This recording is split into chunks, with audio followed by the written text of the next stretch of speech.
c'est Mbayang Thiam, entraîneur de l'équipe nationale féminine U20 du Sénégal et formatrice. Ok. Mbayang, nous sommes ici à Guéréo, au centre de Guéréo, pour la formation des coachs. Quel est l'objectif de cette formation? Parlez-nous d'abord de cette formation déjà. Oui, c'est un plaisir de répondre à cette question parce que, comme je l'avais dit à l'ouverture de ce stage, on a rassemblé que des dames pour les former, pour qu'elles deviennent des entraîneurs. Bon, elles sont déjà entraîneurs, mais pour qu'elles poursuivent leur carrière d'entraîneur dans la formation. Donc c'est vraiment à magnifier. Et c'est l'occasion aussi de remercier la Fédération sénégalaise de football, de remercier en collaboration avec la CAF qui ont mis en place ce module exclusivement réservé aux dames. Donc l'objectif aussi c'est de promouvoir le football féminin, c'est aussi de permettre aux entraîneurs qui se sont cachés, je peux dire entre guillemets, et qu'on ne voit pas souvent sur les terrains, d'être formés, de se montrer et de prendre le relais. Parce que dans notre métier, on a des hommes qui nous ont formés, qui sont toujours entraîneurs. Vraiment, on les remercie aussi parce que c'est pas évident. Ils nous acceptent, ils nous forment et ils nous ont montré aussi la voie. Et on a besoin aussi d'eux. Donc du coup, c'est l'objectif. Donc on continue la formation et c'est dans ce sens-là, donc tirer le plus haut possible pour qu'on ait le maximum d'entraîneurs femmes. Aujourd'hui, le nombre de participants, c'est combien? Le nombre de participants est à 30. Ils sont 30. 30 stagiaires.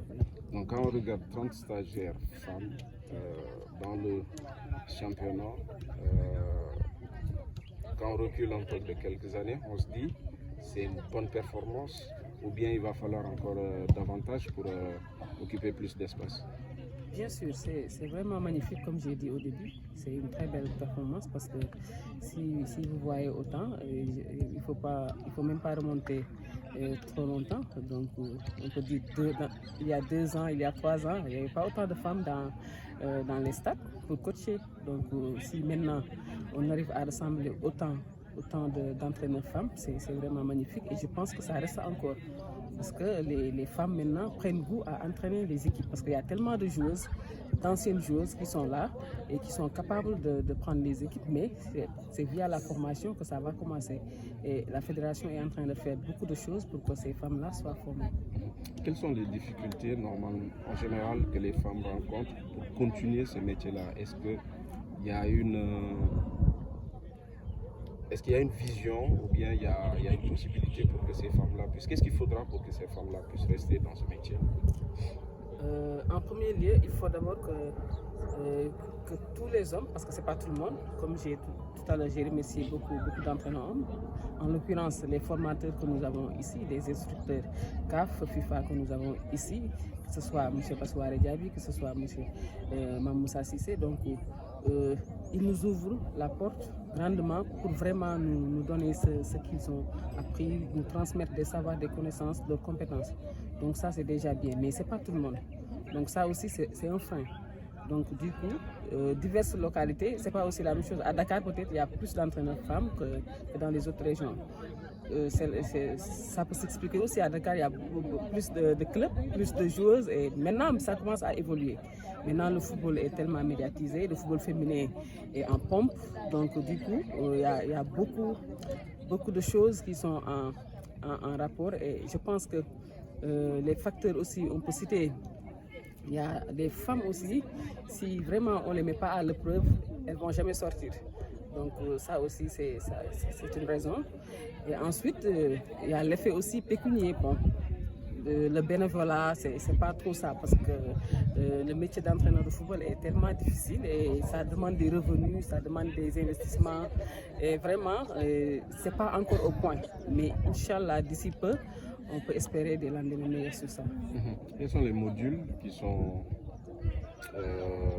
au programme pendant cette semaine de licence? Bon, la semaine, c'est jours de licence. Oui, vous savez, c'est le quatrième module déjà, c'est le module de l'évaluation, on a fait 3 modules. Donc du coup, on a travaillé pas mal de choses, donc, que ce soit sur la pratique et sur la théorie. Il y a des sujets, parce que vous savez, avant de faire la licence C, il faut faire la licence D. Ces dames-là ont fait la licence D, donc elles ont apporté certaines choses et du coup aussi sur le plan tactique, parce que si on fait la licence D, c'est typiquement la petite catégorie à partir de l'école de football et les tout petits comme ça. Donc à partir de la licence C, donc on commence à entraîner les U15. Donc ces dames-là ont déjà certaines notions, certaines connaissances, on les reconnaît. Donc après maintenant, sur le plan tactique, et beaucoup de sujets, beaucoup de choses sont sorties et aussi leurs besoins. On a pensé aussi à leurs besoins parce que le football féminin sénégalais est un peu spécifique, c'est normal. Parce que nos filles parfois commencent tôt, parfois commencent tard. Donc tout ça, on a pris ça en compte et on a vu ce qu'il fallait faire. C'est un stage qui va durer combien de jours? C'est 5 jours. Ça a commencé le lundi et ça va terminer le vendredi, Inch'Allah.